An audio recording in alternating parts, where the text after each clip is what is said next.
This is where Jasun is buried, at Rosemount Cemetery in Elizabeth, New Jersey.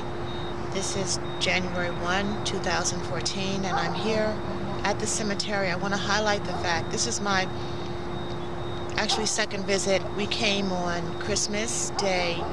This will be the 5th year that we lost Jasun. Jasun going into the 5th year on August 30th, 2014 will be 5 years that we lost him. I want to show to everyone what has transpired here. These are the flowers where Jasun, we place flowers because there's no marker. The flowers are right here. There is no marker. There is a marker for someone else, but there's no marker for Jasun. And so we are going to now place a marker here.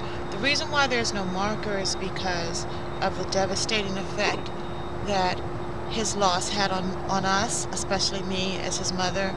I was so traumatized and devastated at Jasun's loss. I haven't been able to come here for 5 years. This is actually my only visit, my second visit, which was just a week ago, the first visit. So I was numb to the fact and haven't been able to face the fact that he's actually gone. Did not want to come to the cemetery and did not want to face any of this. And now I have the strength to face it finally, and wasn't even looking for anything attached to a cemetery, a marker or anything else, because in my mind, in my subconscious, he was still here.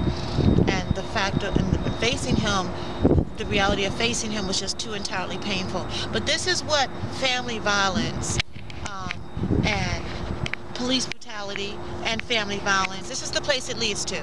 So if you are in an abusive relationship, if you have family violence that's systemic in your family system, if you're married to a partner who is abusive emotionally, physically, psychologically, it doesn't even have to be physically, it could be emotionally and spiritually, get out. If you have kids, get out. Get out while your children are young. Get out while they're just babies, before the toxicity of the abuse embeds their spirit and they chase abuse, because that's what happened to Jasun. He was beat up. He was, the reasons that they're giving us for him dying are not accurate.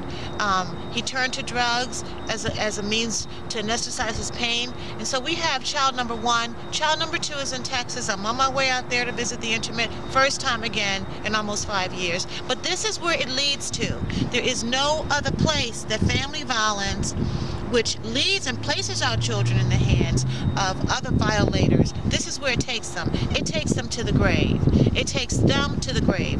We have the power as parents to make a difference by stepping out of abusive paradigms, however they look or feel. Whatever you gain from it, guess what? This is the end result. You lose everything. You lose your future. Because when you lose your child, you lose your future. And that's the bottom line. And that's what I want to share here.